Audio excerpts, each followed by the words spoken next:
It's sunny out, but my apartment isn't getting any of that sunlight at all, which sucks.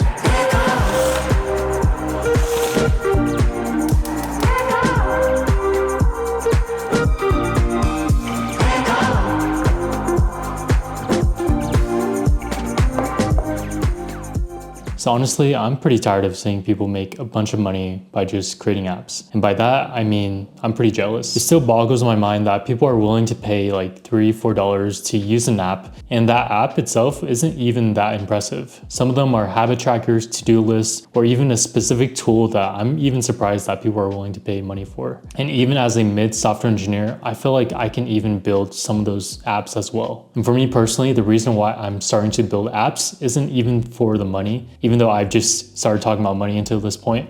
It's really about making something for yourself. And I see it more of a way out of my 9-to-5 job, giving me more flexibility and to build things that I actually care about. I do eventually want to make money from these apps because, I still need to eat and I still need to live in a place. And seeing proof from other people every single day on the apps that they create and create this whole lifestyle for themselves just gives me more proof and confidence that I can do the same if I really put the hard work into it and sit down, put my head down and just start building. I needed to always remind myself that there's always a market out there and there's always money to be made. So whatever your expertise is, just go for it and you'll eventually find your clients and customers out there. But anyways, this week for work, it's feature freeze, which is a time where it's like the last 2 weeks of our development for the next update of our software. This is a time where developers get pretty busy and I got a bunch of support questions to handle so that developers can check in their code, but that's what I'll be doing for the majority of the morning.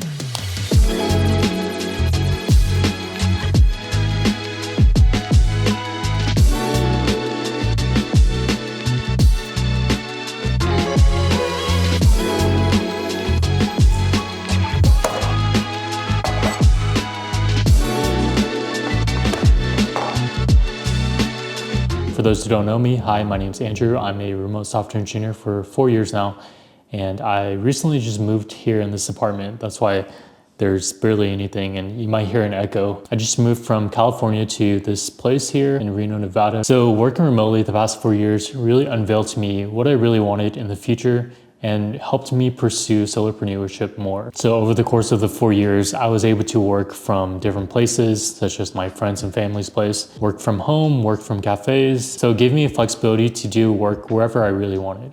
So I was still able to spend time with family, even though I work from home, I can still do my work from other places. And that's kind of like the lifestyle that I really wanted to pursue in the future. So what drew me to eventually major in computer science and become a software engineer was the lifestyle. I remember in high school, I just always thought it would be so nice to just do work from home and spend time with family. So all that's nice and all, but what really drew me to pursue solopreneurship and creating my own apps is building what I want to build. Ever since I graduated and started working my first job as a software engineer, I was just building applications for other people. Most of the projects I worked on weren't really interesting to me. I'm at a time in my life right now where I'm getting a lot older. I'm 26 right now and 30 is just around the corner. And I do want to pursue and put effort in the things that I actually enjoy. And I just thought with solopreneurship, I can still keep the perks of working remotely, working from anywhere, but now I get to build the things I want to build and have my own creativity in the apps I build.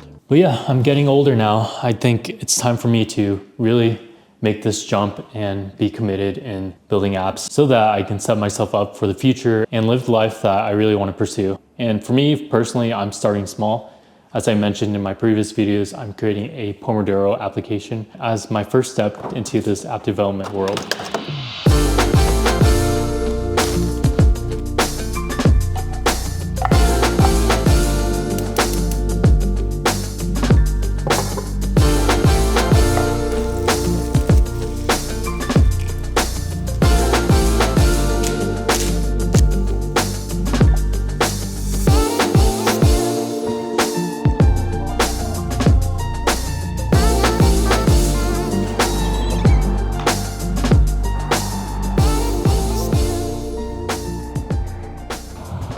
It's such a nice day today to not take advantage of this weather. Ever since moving here, I feel like I'm starting to feel the elements of this place since Reno is kind of like a high desert spot. It gets really cold at night and really hot when the sun's out. But I'm slowly adapting to how it's like living over here.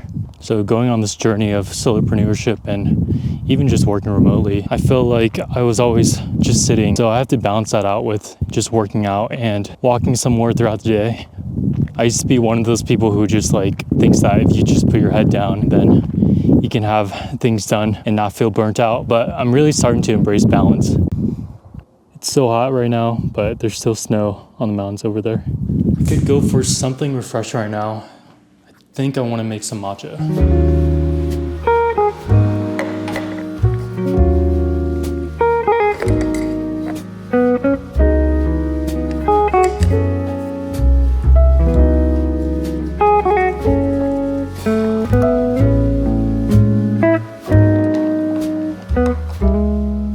It's not as green as I hoped it would be. I feel like I didn't put much matcha in here. It's been a while since I last shared my update on how my Chrome extension's doing. I'm almost done with the main functionality, which is like the timer and everything that goes along with that. I still do need to verify some features within that timer, but essentially it's almost all fleshed out. I do want to do a double check on the code to see how it all looks like. I've come across instances where Claude Code was writing out my feature and it turns out that it's not doing what I want in the best way. And I found myself correcting Claude Code more often. Even though I'm using the high effort setting, it seems to still not get things right. I would think that Claude Code would be smart enough to figure some of these things out because this app is pretty simple and the architecture isn't that bad to understand. But I've been finding Claude Code just taking a lot more effort to build a feature, and it goes about that like a different way than I would expect, taking like the longer route. But anyways, let me share with you guys an update on how it looks like now. So as you can see here, you can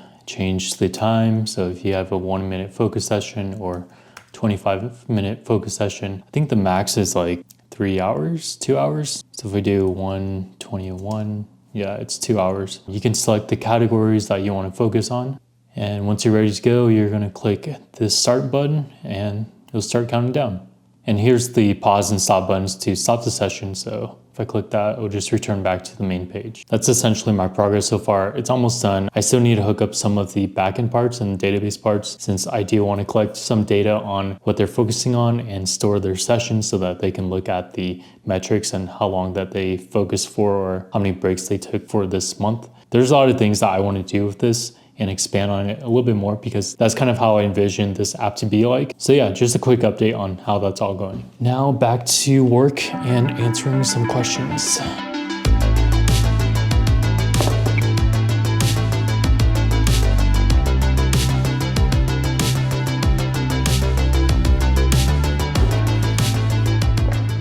So a few months ago, I did a 30-day challenge of doing 100 push-ups each day. And during that time, I've noticed my chest get a lot bigger than if I were to just go to the gym and do chest press. I do want to get back into it. And so today is my second day of 100 push-ups.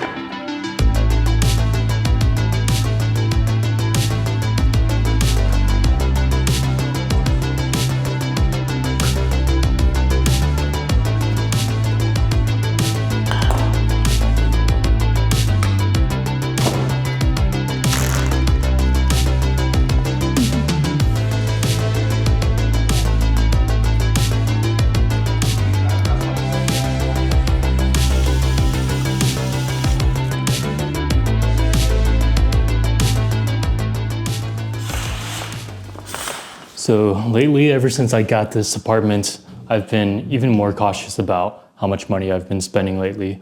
So I'm starting to slowly accept the responsibility of being a solopreneur and facing the reality of it, because I feel like you do have to wear many hats in this journey. You have your product manager, manage your product roadmap, and plan out the features that you're gonna build. Obviously, you have to wear the hat of the developer, being someone who codes and actually builds a thing. And then I also have to market the app itself. And marketing is just gonna be a new area for me to learn, because all I know is you can create social media videos and you can buy some ads. So yeah, I'm pretty excited, but I'm also kind of terrified of what's ahead. It's definitely gonna be a big learning curve hard for me. And one thing that will help me on this journey of solopreneurship and building apps is finding a community of solo app developers and indie developers, because I think that will help motivate me to share more of my story and share more of my apps and see what others are creating as well. But also, I'm getting ready for the days when my app does flop. If there is one thing that I learned creating these YouTube videos, is that not one video is going to be perfect,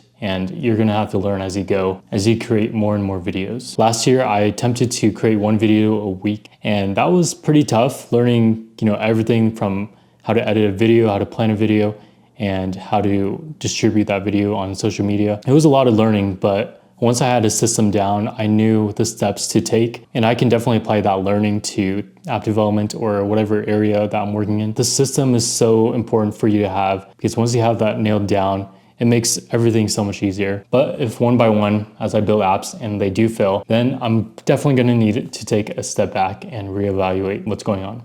It's hard to face the truth sometimes, but sometimes that's something that you have to do. And just be honest with yourself on the path that you're heading. But yeah, just gonna spend the rest of this evening coding and building my Chrome extension. I did fix a few bugs earlier that I found involving like stopping the timer and playing it again. So I'm making steady progress, but definitely want to take my evenings seriously and just sit down and start coding and building. That's gonna be it for this video. I hope you learned something, and I'll see you in the next one.